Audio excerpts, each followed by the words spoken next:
Hey everyone, welcome back to another Tuesday Tea. In the month of June, we're really focusing on this mind body connection.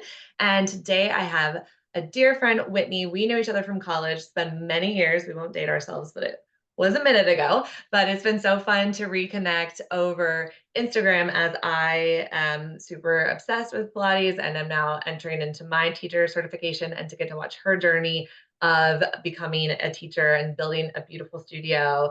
So I'm so excited to have her here today to really talk about this great movement um, theory and all of the aspects of it and how much it really does involve the mind as much as the body. But when he was in corporate America and she was getting burnt out, it wasn't for her. She talked to a coach, really had some like other vision. COVID, it sounds like, really got her out of the workplace, home with the kids, and then she entered on this awesome journey, which she'll tell us a little bit more about, but getting certified and doing a whole 180 in her career trajectory. But it sounds like she's in an awesome place. And I'm so happy to have her here today. So thanks for being here. Thank you so much for inviting me. You can see I've got my Cadillac in the background. I'm in my home studio. So Yeah. um, great to show you a little bit of that too. Yeah. Um, so Pilates, I found Pilates because I had a local studio when I lived in DC. When I was in corporate America, I did Pilates probably one or two times a week um, at a little reformer studio close to me. And I found it really easy on my body. It was low impact. It was Mhm. really helpful to kind of supplement and complement all of my other, running and high impact activities that I was doing at the time. Yeah. Um, and it was something that I just felt natural coming back to postpartum. So I'll give you a little bit of background on Pilates as a method. It was created by a man named Joseph Pilates. He was a German American man who actually had a series of ailments as a child, Mhm. like Mhm. rheumatic fever, like serious ailments. And Yeah. Asthma. yeah, Lots. his story is like an underdog story where he Yeah. had to overcome those ailments and he used movement to do so. Mhm. So his career was actually as a boxer. Okay. And then World War One kind of came and disrupted everyone's life. He was put into an internment camp and actually had to really, stay kind of physically fit there. But he also developed this method of movement that he called contrology. And he Yeah. actually taught fellow internees how to move. And that's kind of where the method blossomed. And then after World War One, he moved to the United States, to New York City. And he, had a little studio on 8th Avenue that was kind of like in a dark, dank building. Mhm. And he created some equipment called the Cadillac, like the one behind me, the reformer, the Wunda chair. So he was really like an engineer of sorts. And the way I see him is like he was an engineer of the body. Um, his students ranged from, other fellow boxers to dancers. And I think a lot of the Pilates that we see today had a lot of the dancing influence to it because the Pilates evangelists that worked with him were, coming to him for years for, Mhm. their own dancing injuries or just to like build stamina in their bodies for like the months and months that they'd go off and perform. Yeah. Um, so, I'm not a dancer. I quit ballet when I was 10. But I found Pilates to be super, I mean, like I said, low impact, and it was just Mhm. great on the body. So, Mhm. I think it's very much for every type of body. And that's interesting with the research that I've done, in the years that I've kind of like studied up on Pilates is that literally you could be any shape and size and it is an incredible workout that really starts with spinal flexibility, and then developing like a strong center Yeah. and from Yeah. there. Yeah. And so yeah, so during COVID is when I really got committed to my Pilates practice, and specifically when I was in my third trimester. I was heavy, uncomfortable. I had my daughter sitting on a part of my back that was like pinching a nerve. And There's nothing like being completely bedridden to help kind of motivate you to like Yeah. What can never I do to feel, make this better? Yeah. never feel that way again. And so, I made a commitment at that point that I was going to find a type of like modality, a movement modality that really was helpful for me. So, and Pilates just came like top of mind with that Check answer. all the boxes. Yeah. So, so that's kind of when I started doing my research, and I found, some really great Pilates studios that were near and far. Mhm. I emailed a Pilates blogger at the time, just out of the blue, kind of Love it. introduce myself and say, hey, I'm looking to do this. Where do you recommend that, I go? And she recommended a studio in LA. And she said, these are great people. I did my graduate work with them, and you should really go and check them out. And so I emailed them, and I like started kind of like, getting the ball rolling. And then, I did my classes virtually. At that time, it was like everything was Mm. virtual. Everybody Yeah. still stuck in their homes. And Right. um, it was so convenient for me at the time because I Right. had a newborn, and I was like, I okay, can't be gone hours, like, but I can do it here and like take my breaks when I need to. So, yeah, I just put her down for a nap and then go like, do yep. my do my class or do my session. So it just, I got motivated and I found a way to do it. And that's I love really that. where it started for me. Yeah. No, that's awesome. And I definitely echo the sentiments that you brought up about why Pilates is so accessible Mhm. and so important, right? That one that literally anybody, any age, any body, like literal body, can do this exercise. Yeah. Obviously, it's going to look a bit different for each person, but I've been doing Pilates for 12 years. I got started back when I lived in New York, and I learn something new every class. Like, oh, that, or the, it never gets easier. It never gets like, it's a row. I got to mix it up because like I've overworked that one muscle. It's always good for like head to toes. And I think the fact that it focuses so much, like you said, on the feet, which are the foundation of our whole, like they're the original core, right? Like all the way up. And then that whole like big core, not just your six backs, but your whole trunk and the your spine. And I think as like how much you can move and twist and turn. And again, it's not flexibility. Like I'm not a flexible person. Like I can like do the splits. I can't, but it's about just moving and being aware of our bodies and not getting stuck because we're at desks, most of us, all day, and we're doing this or we're like over our phones. And like our bodies were not meant to be in those positions.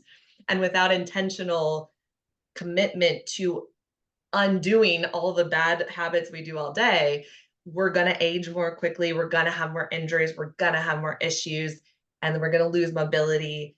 And I definitely don't want that for myself. And I don't want that for anyone else either. Right. Right. Absolutely. No, it's so important to dedicate a little bit of time every day. It doesn't have to be a full hour. It can be 20 to 30 minutes.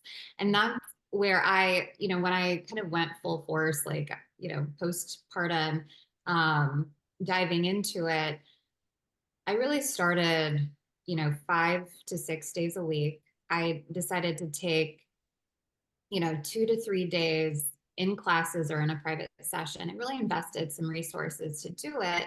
But I knew that I had a goal I was trying to get to, which was feeling good, feeling normal again, and having more energy. And I sprinkled in, like on the other days, um, a few minutes on demand classes on like Yeah. Kinesology or Pilates Anytime. And those websites are great for if you want to like plug in for, a beginner 20-minute session. Mhm. It really, to start getting familiar. Yeah. Um, but yeah, I think diving into it, getting consistent, and then you start seeing little results here and there, and that starts to motivate you to continue. And the way that you feel, I mean, like, obviously, I'm going on about how much I appreciate what it's done for me, but um, it's really about like taking action and then seeing like the results and how it's changing your body. So, Yeah. And I think the other unique aspect of this type of exercise as well is how much Joseph talked about needing your mind. It's 50-50. Like both have to be involved or it doesn't work. And how often we can do other types of movement very mindlessly. yeah. But Pilates isn't Pilates and it doesn't work if you're not mindfully present and engaged the whole time. And for someone who gets bored or is like the like, you know, you can do it, rah, rah, like that talking, like getting tough on myself to run 5 more miles. I don't want to run. Like that's just not how it doesn't appeal to me. But I appreciated this form of exercise because one, like you said, it is lower impact, but still really fucking hard. But two, I was so present the whole time. An hour went by like nothing in every class. Like I'm not thinking about what I'm going to have for lunch because if I am, I'm not doing it right. Right. Like I'm not in the class anymore. If I'm over anticipating what the teacher is going to say, I'm not in it anymore. I'm like, so it's constantly really about training our brain too, like this idea of mindfulness to be present without judgment and just be in the moment, which we can carry into so many other areas of life outside of this little 1 hour of like an actual class. It's like a lifestyle, right? Like I'm aware of how my body is when I'm standing or sitting more than I ever have been from any other form of exercise because of the awareness it's brought from Pilates. Or I can practice that.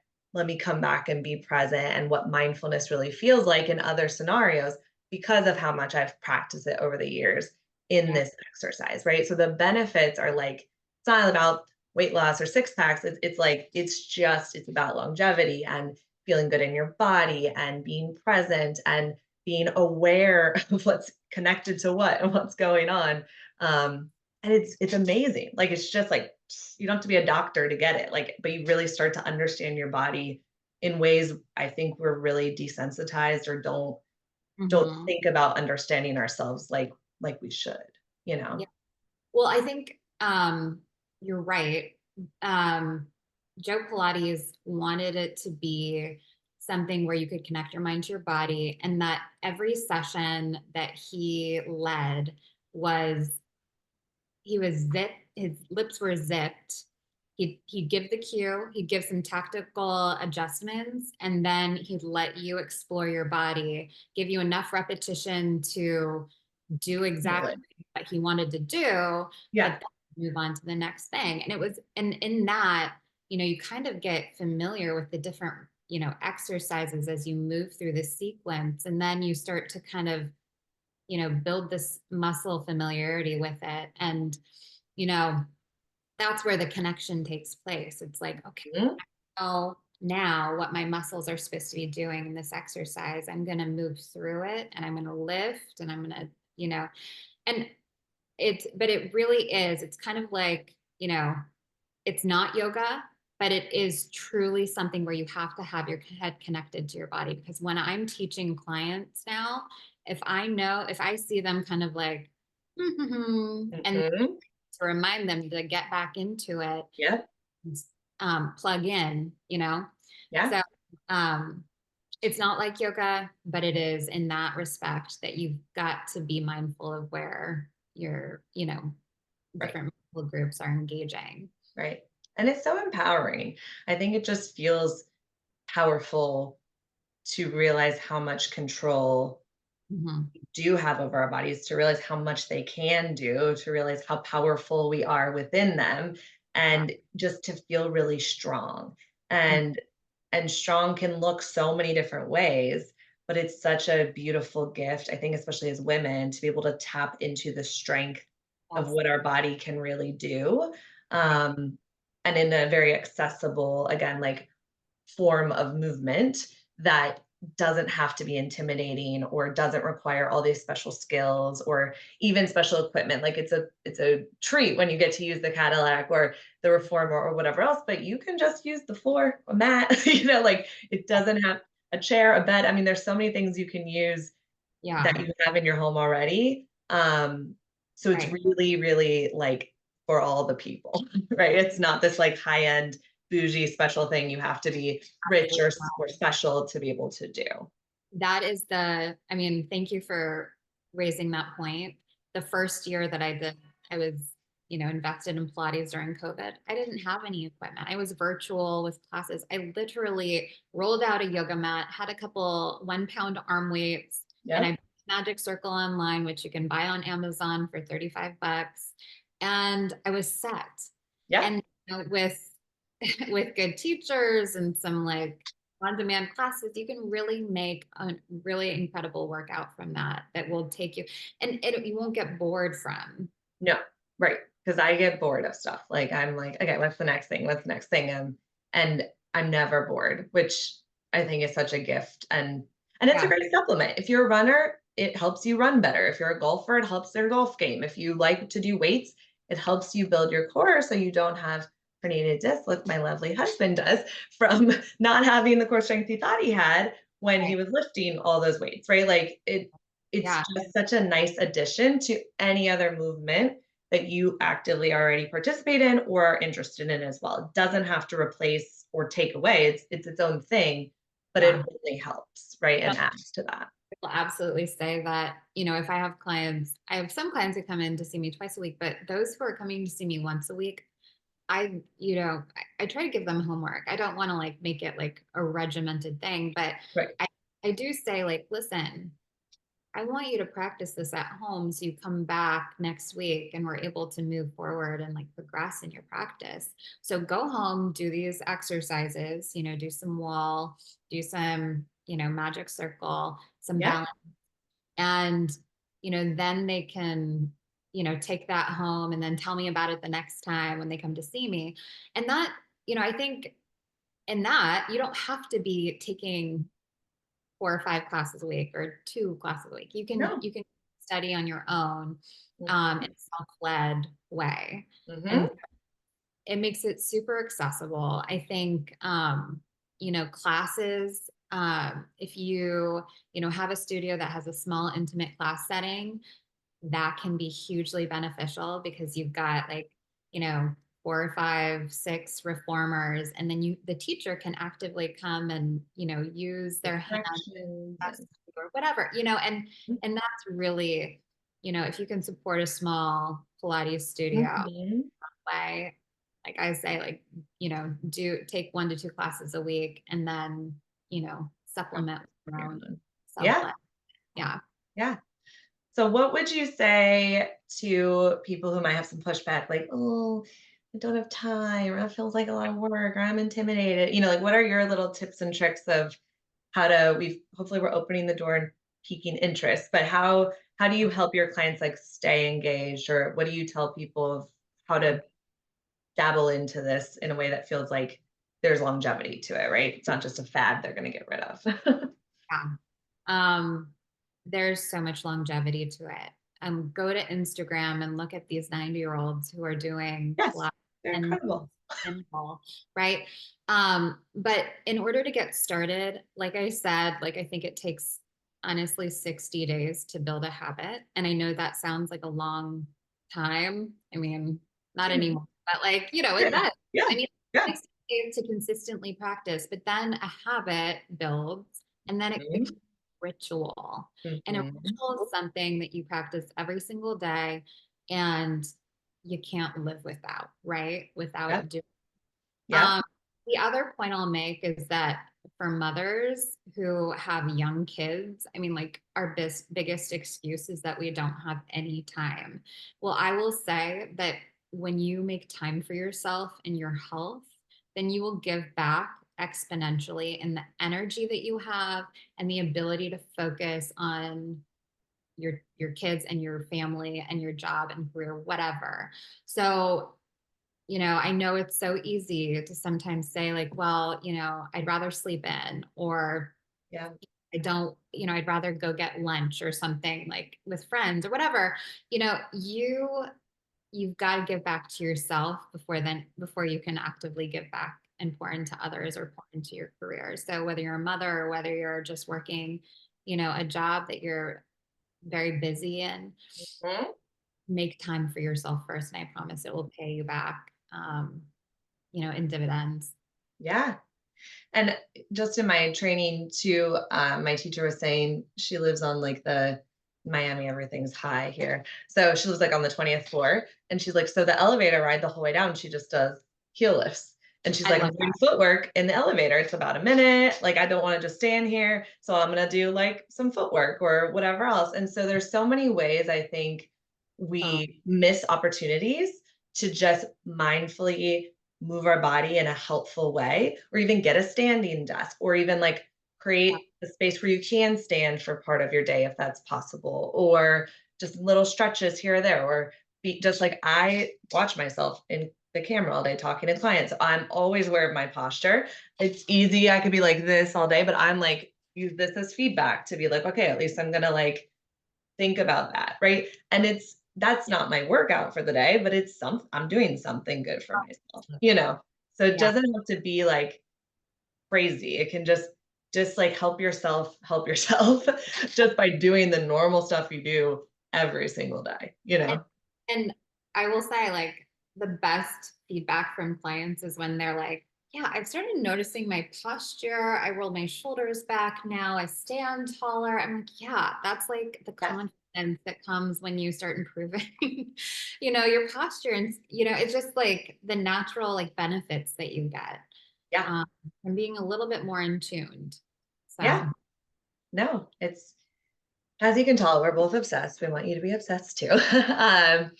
Whitney has, if anyone's in the DC area, she teaches classes. So I'll make sure to have her information will be in the email. You'll be able to click around and find more about her. She also has a great Instagram account to like get tips and learn a bit more virtually. Um, I also, for those who watched my Tuesday tea a while back, my friend Kristen, who was like my original Pilates instructor, she has a great YouTube channel that she has really accessible videos for free for anyone who might be also like interested. And maybe Whitney will be putting yeah. videos or something fun out one day soon too. Um, so there's just so many options of just like good quality folks. I personally am hoping once I'm doing my mat certification at this point. So hopefully once that's done, I'm definitely going to be offering some great group classes with coaching. I really am like looking into pop-ups and retreats down the line. So and maybe Whitney will come collab with me. We'll see what we have. But yeah, we're just a lot of exciting stuff. And I think what is great is that you can use all of us and all these resources and get something unique and different from the Mhm. same practice, but with different people in different formats. And so it's just definitely an abundance space. There's no, it's not like scarcity method within Pilates. I think we all want to share and bring it all together and collab because we're just invested in people feeling good in their bodies, feeling confident in their bodies, and just being healthier overall, right? Like healthy in our minds, healthy in our bodies, in a world that is filled with stuff that can be very toxic in all ways, shapes, and forms. So I think it's just like a nice little outlet in the midst of all the other stuff we're navigating that we can have for ourselves, that we can communicate and congregate with others, and then also feel better at the end of it. So, Awesome. did I miss anything else that you're wanting to promote or Nope. share? Great. I've loved catching up with you. Yes, thank you so much for being here. We have some other awesome guests the rest of this month, but thank you so much, Whitney. This was such an awesome conversation, and I'll see you guys soon. Bye.